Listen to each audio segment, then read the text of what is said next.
Islam is the last religion on the planet. It's the most illogical thought process imaginable.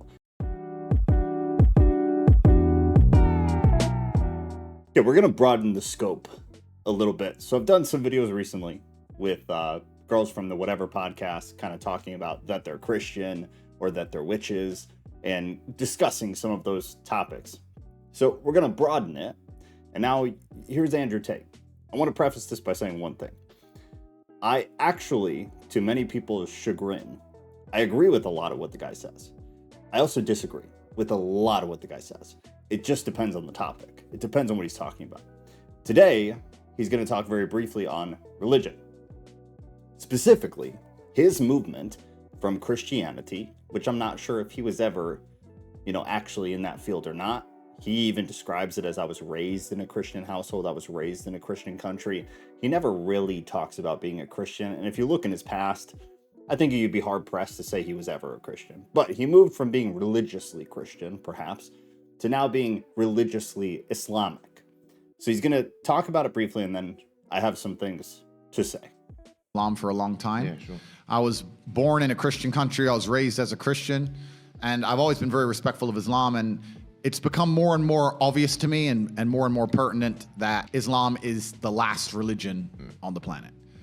When I talk about Islam, because I'm new to it, I'm a little bit careful, right? Because I'm new to it. I'm certainly not a scholar. There's so much I need to learn. I know I'm on a learning journey. I'm not here to sit here and talk scripture. I don't know those things yet. I'm here to learn. Yeah. But and we're here at your assistance. Thank you, bro. Thank you. Honestly. Thank you. Yeah. But it's just, for me, it feels like the last religion on earth. I feel like there's no other religion. People say to me, why did you convert? And I said, I don't really feel it as a conversion. It's almost like I knew God was real and now I've become religious. And they say, well, you were religious before. I was like, religious before how? Christian? What does Christian mean? Like, who's not a Christian? You go to Christian nations and everyone says they're a Christian. Look how they live their lives. Go into the average church. Is anyone actually fearful of God? Anybody? No. So first comment. Hopefully you guys see where something is already wrong, right? The complete judgment. What is religion? What is being a Christian or being a Muslim? It's the belief in God. It's the belief in God. Does it have anything to do with the people at all? No. How could it? So you judge the God based on the humans? The way that you calculate whether God is real or not is contingent on the behavior of people. It's the most illogical thought process imaginable. Coming from a guy who's like pretty smart, a guy who he absolutely prides himself on being thoughtful, intelligent, and rational. It's irrational. This whole concept of, well, Christians don't behave right. They don't fear God, which I totally agree with. Therefore, their God is not real. Muslims, however, fear God and behave based on their book. Therefore, that makes God real. It's this attempted correlation of the behavior of humans having some stake or weight in the reality of the God, which is on its face makes no sense. So if a bunch of cultists, I'm not going to say that actually, if a bunch of cultists believe and follow their cult practices, the tenets of their cult, beautifully, perfect, better than Christians, better than Muslims, does that make the BS God that they believe in real? No. It makes no sense. It makes no sense. Oh, the girls are out on Saturday night drinking and then they turn up to church because their parents made them. Like there's no substance to the religion. And also, Islam very closely reflects my personal beliefs. Through my personal life, I've learned that if you don't have standards and you're not a strong person who's prepared to defend his ideas, you'll be crushed. Yes. And we look at most religions in the world today, which are not prepared to defend their ideas. What's happened to them? They're just getting crushed. And now we have Christianity as an idea, which has basically said, well, we can't set any firm rules because everyone will just quit. So instead, let's make it so easy to be a Christian that nobody has to put any effort in. Yeah. And then accept everybody no matter what. And hopefully we can keep the church doors open. That's not God to me, you know? Yeah. And that much is true. And we talk about that frequently, that the Christian culture, the Christian church, talking large scale corporate church, all of the churches collectively, they do function and run solely as businesses. And they will accept and will bend the knee to whatever is required to continue to serve the demographic in their area. We see it virtually across the board. The only way you get away from it is when you find a good small church that stands by their tenets, which is just what he's saying, because they don't. Most of them don't. The larger ones don't. You find a small church who really stands by their tenets. They don't care how you feel. They don't care if they hurt your feelings. They're going to preach and teach what is the truth. Everybody believes differently, but what they truly believe is the truth of what God wants, the truth of the scriptures. They stand by that no matter what. The problem is it's becoming exceedingly rare to find those. It is exactly what he's saying. He is absolutely right in that scenario. Where I differ from him, again, is that has any weight at all on the God. Just because humanity has turned their back on God, including the people who wear the label of Christian, just means Christians have become absolute betrayers of God. It doesn't mean that God isn't real. It doesn't magically make the Islamic God real, because Christians have completely lost their way and become absolute garbage on mass scale. Does that make Buddhism real? This being crappy does not make this valid, if that makes sense, which to me it makes perfect sense. To him, obviously, it does not. Yeah. God to me is strong. God to me is something to be feared. Yeah. God to me is someone that people are afraid to mock. Yeah. God to me is someone that you have to go out of your way to prove something to. God to me has red lines. Yeah. Like God to me represents the Islamic faith. The Christian God to me, I don't see God. He's pulling from the Bible. All of those things are in the Bible. Every single one of them. The Christian Bible. Every single one of them. So again, because the Christians fail at upholding what God deemed was right, means that God isn't real. It means that another religion must be real. Because the people adhere to this religion better, it means it's real. It's wild. It's wild on top of the fact that he speaks very openly, which is respectable. He speaks very openly about how he knows nothing about Islam. He really knows nothing about the religion. He knows nothing about the scriptures. I bet people in our group know more about Islam than him.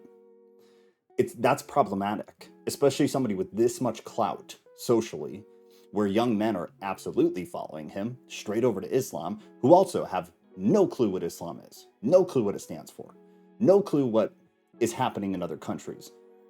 I'll leave it at that. The ignorance, the absolute ignorance coming from a man who's relatively intelligent, like above average intelligent, is really disappointing. It's really disappointing because young men listen to him. It's really sad. By the way, because I mentioned our group, we have a Discord group. There's a link in the description below. It's free. It'll always be free. But we do Bible studies live every week, and it's just a really good group of people. So consider it. You can always leave if you don't like it. But I bet people in our group know Islam better than him. Yet he's out here judging Christianity in the most illogical kind of childish fashion. The people are mean, so the God isn't real. The people are failures and weak. Therefore, the God isn't real. It's crazy. I can't explain. I don't see anything there. So Yeah. to me, it was the only logical choice in the end. And this is why perhaps I found God the way I did, because I understood all these things first, and then I saw the Quran, and it confirmed so many things for me. You know, like even the conversations I've been having so far, so many things have been confirmed, and it's amazing the knowledge that's inside of it, which is so applicable today. For an old book, right? You know, it's supposed to be old, but it seems so timeless. But it's truly amazing. But you're totally right. And the baseline morality, I don't think most people understand that when they're doing this under the guise of tolerance, when they're saying be so tolerant that you no longer believe in right from wrong, they're not doing that to make society a better place. They're doing that to empty your brain so that you have no resistance to the slave mind programming. They want to get you to a point where if they tell you the sky is green, you look at with your own eyes and you see blue, but no, the sky is green. That's what they want. So that you have to have nothing in your brain that can prevent that. If you have God, if you have, no, I believe this is right and wrong, if you have personal responsibility, if you have self-accountability, if you're a person who sticks up for what he believes, all that's bad to them. They want all of that gone so they can tell you the sky is green. Some people... You know, the interesting thing about it, too, is that he's all about, like, being anti the matrix and anti-government, essentially, is what that actually means. Anti-world leadership and all of these things. And everything he just said. The interesting thing is that the degradation of Christianity seems like an organized event. If you really listen and you really watch and you really pay attention, it seems as though the complete decline of Christianity was almost intentional. Perhaps you could say happened from the inside. Perhaps you could also say that it happened from the top down. Almost like what the guy preaches is happening with the Matrix and with all of these, you can't call them conspiracies because they're true, but for conversation's sake, government conspiracies and social conspiracies. Again, most of them are true. If he believes that about everything else, why wouldn't it extend to the complete dismantlement of the world religion, of what was the world religion? What was America's religion, the greatest nation in the world? If it was an organized, if it was an absolutely organized destruction of the faith system that caused the most amount of people, the strongest country in the world, to be adverse authority and instead submit to God, if the whole goal was from the top down to destroy that religion so that, like he said, when you look at the sky, you see that it's blue, but you'll agree that it's green because your authority is no longer God that is objective, but your authority is now whoever is in charge. It's interesting to me that he doesn't see that. Again, as somebody who's very logical, who's very intelligent, who's very aware, and very much into this whole concept, it's very interesting to me that he doesn't see that this was a very organized thing.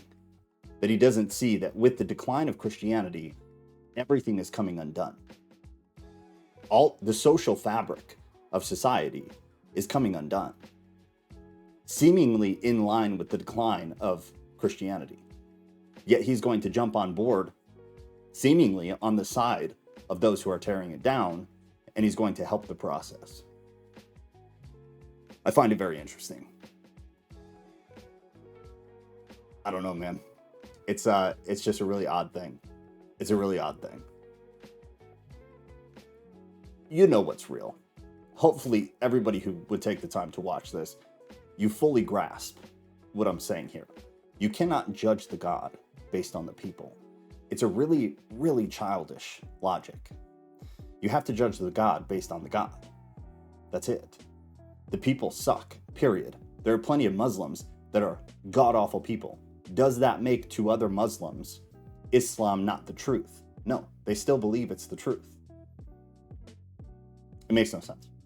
I love you guys. Again, link to the Discord is in the description. It's free. It'll always be free. Have a great day.